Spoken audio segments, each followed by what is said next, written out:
নমস্কার। চলুন আজ একটা দারুণ সফরে বের হওয়া যাক। স্ক্রিনে যে মাছ, প্রজাপতি, সাপ বা বিড়াল দেখছেন, এরা তো সবে শুরু। আমরা ঘুরতে ঘুরতে পুরো প্রাণী জগৎটাকেই দেখে নেব, একদম সহজ ভাষায়। আসুন এই অসাধারণ জগৎটাকেই একটু কাছ থেকে চিনে নিই। আচ্ছা, একটা প্রশ্ন দিয়ে শুরু করলে কেমন হয় বলুন তো? একটা নরম তুলতুলে বিড়াল, ডানামেলা একটা প্রজাপতি আর জেলের মতো দেখতে একটা জেলিফিশ, এদের মধ্যে মিলটা কোথায়? একজন মাটিতে, একজন আকাশে, আরেকজন জলে। কি অদ্ভুত, তাই না? কিন্তু শুনলে অবাক হবেন, এদের মধ্যে কিন্তু একটা বিরাট মিল আছে। আর সেই মিলটা হলো, এরা সবাই কিন্তু প্রাণী জগতের এক বিশাল পরিবারের সদস্য। এই যে চারটা দেখছেন, এটাকে আমাদের আজকের সফরের ম্যাপ বলতে পারেন। খেয়াল করে দেখুন, পুরো প্রাণী জগৎকে মূলত দুটো বড় ভাগে ভাগ করা হয়েছে। আমরা এই দুটো রাস্তা ধরেই এগোব। একটা হচ্ছে অকর্ডাটা, মানে সোজা কথায় যাদের শিরদাঁড়া নেই। আর অন্যটা হলো করডাটা, মানে আমাদের মতো যাদের শিরদাঁড়া আছে। একদম ঠিক। তো সফরের প্রথম ধাপে আমরা সেই সব প্রাণীদের জগতে ঢুকব যাদের কোনো শিরদাঁড়া নেই, আর সংখ্যায় এরাই কিন্তু সবচেয়ে বেশি। এদের জগৎটা যে কি পরিমাণ বৈচিত্র্যে ভরা তা না দেখলে বিশ্বাসই হবে না। চলুন দেখে আসা যাক এই শিরদাঁড়াহীন আশ্চর্য প্রাণীদের। তো এই দলের একদম গোড়ার দিকে আছে পরিফেরা আর নিডারিয়া। পরিফেরা মানে স্পঞ্জ। ভাবুন তো, রান্নাঘরের স্পঞ্জের কথা, যার গায়ে অসংখ্য ফুটো।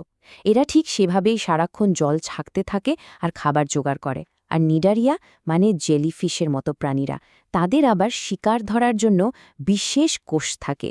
বলা যায় এরাই প্রাণী জগতের সবচেয়ে সরল সদস্যদের মধ্যে অন্যতম। এরপর আমরা চলে আসছি কৃমিদের জগতে। দেখতে সরল মনে হলেও এদের মধ্যেও কিন্তু অনেক বৈচিত্র্য আছে। মূলত তিনটে দল। এক, প্ল্যাটিহেলমিনথিস বা চ্যাপ্টা কৃমি। নাম শুনেই বোঝা যাচ্ছে এদের শরীরটা ফিতার মতো চ্যাপ্টা। দুই, নেমাটোডা বা গোল কৃমি, যারা পৃথিবীর প্রায় সব জায়গায় আছে, মাটি থেকে শুরু করে অন্য প্রাণীর শরীরেও। আর তিন নম্বরটা আমাদের খুব চেনা, অ্যানিলিডা বা খণ্ডিত কৃমি, যেমন ধরুন কেঁচো। এদের শরীরটা দেখেছেন? অনেকগুলো আংটির মতো খণ্ড জোড়া লাগানো, ঠিক যেন একটা ট্রেনের বগি। এই গঠনটাই এদের চলাফেরায় দারুণ সাহায্য করে। এবার চলুন দেখা যাক প্রাণী জগতের বর্মপরা যোদ্ধাদের। একদিকে আছে আর্থ্রোপোড পর্বের প্রাণীরা, যেমন আরশোলা বা চিংড়ি। এদের কঙ্কালটা কিন্তু শরীরের ভেতরে নয়, বাইরে। একে বলে বহিঃকঙ্কাল। ব্যাপারটা ঠিক যেন এক যোদ্ধার পরা লোহার বর্মের মতো, যা তাকে সুরক্ষা দেয়। আর অন্যদিকে আছে মোলাস্কা, যেমন শামুক। এদের নরম শরীরটাকে বাঁচানোর জন্য একটা শক্ত খোলস থাকে। আমাদের এই শিরদাঁড়াহীন প্রাণীদের সফরের একদম শেষের দিকে আছে অ্যাকাইনোডার্মাটে আর হেমিকর্ডাটা। অ্যাকাইনোডার্মাটা মানে হলো তারা মাছ বা সিয়ারচিনের মতো প্রাণী, যাদের চামড়ায় কাঁটা থাকে। কিন্তু আসল মজার ব্যাপারটা কি জানেন? এরা পোকা মাকড়ের চেয়েও আমাদের মানে শিরদাঁড়াওয়ালা প্রাণীদের অনেক বেশি কাছের আত্মীয়। ভাবা যায়? এটা কিন্তু সত্যি একটা বড় চমক। আর ঠিক এইখান থেকেই আমাদের গল্পটা একটা বিরাট মোড় নিতে চলেছে। এতদিন আমরা শিরদাঁড়াহীন প্রাণীদের কথা বলেছি, কিন্তু এবার এমন এক জিনিসের আবির্ভাব ঘটবে যা প্রাণীদের আরও বড়, আরও দ্রুত আর অনেক বেশি জটিল হওয়ার সুযোগ করে দেবে। আর সেটা হলো শিরদাঁড়া। তো কর্ডাটা পর্বের প্রাণীদের চেনার মূল উপায় হল নোটোকর্ড। এই যে ছবিতে দেখুন, নোটোকর্ড হচ্ছে একটা লম্বা ফ্লেক্সিবল রডের মতো জিনিস। এটাকে তুলনা করতে পারেন একটা বাড়ির মূল সাপোর্ট বিমের সাথে, যেটা পুরো কাঠামোটাকে ধরে রাখে। আমাদের মতো প্রাণীদের ক্ষেত্রে এই নোটোকর্ডটাই পরে শিরদাঁড়া বা মেরুদণ্ডে পরিণত হয়। তাহলে চলুন এবার আমাদের সফরের দ্বিতীয় পর্বে ঢোকা যাক। এই পর্বটা আমাদের অনেক বেশি চেনা জানা, কারণ এখানে আমরা সেই সব তারকাদের দেখব যাদের নোটোকর্ড একটা সত্যিকারের শিরদাঁড়ায় বদলে গেছে। মাছ থেকে শুরু করে একেবারে মানুষ পর্যন্ত সবাই কিন্তু এই দলেই।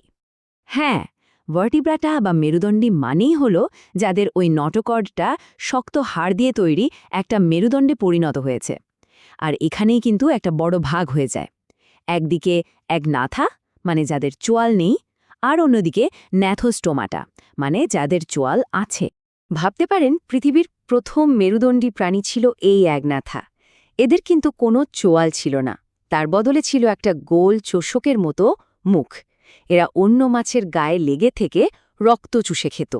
একবার ভাবুন তো, একটা সময় পৃথিবীতে এরাই ছিল সবচেয়ে উন্নত প্রাণী। আর তারপর এলো চোয়াল। আর এটা ছিল একটা বিরাট বিপ্লব, একটা গেম চেঞ্জার।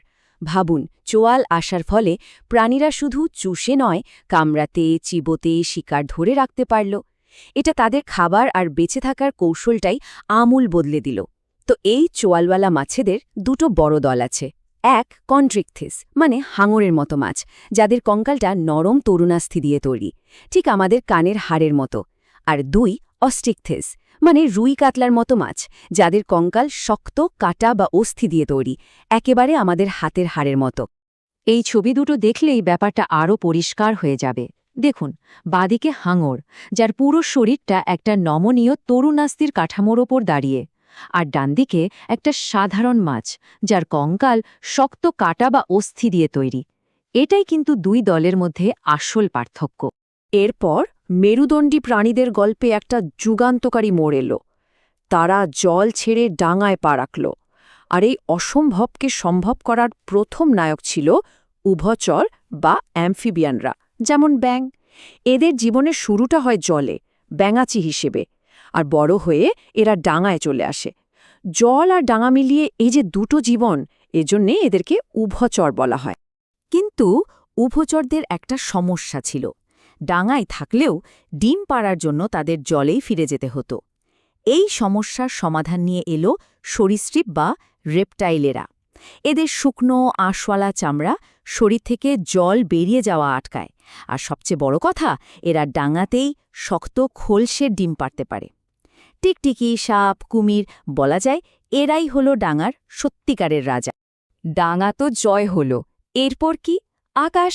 আর সেই আকাশে ডানা মেলল অ্যাভিস, অর্থাৎ পাখিরা। পালক, ওড়ার জন্য হালকা আর ফাঁপা হাড়, আর একটা শক্ত ঠোঁট, এই সব কিছু মিলিয়েই তারা হয়ে উঠল আকাশের অধিপতি। আর এদের একটা দারুণ বৈশিষ্ট্য হল এরা উষ্ণ রক্তের প্রাণী, মানে এদের শরীর ভেতর থেকেই গরম থাকে। এর ফলে কি হয়, এরা ঠান্ডা পরিবেশেও দিব্যি ঘুরে বেড়াতে পারে।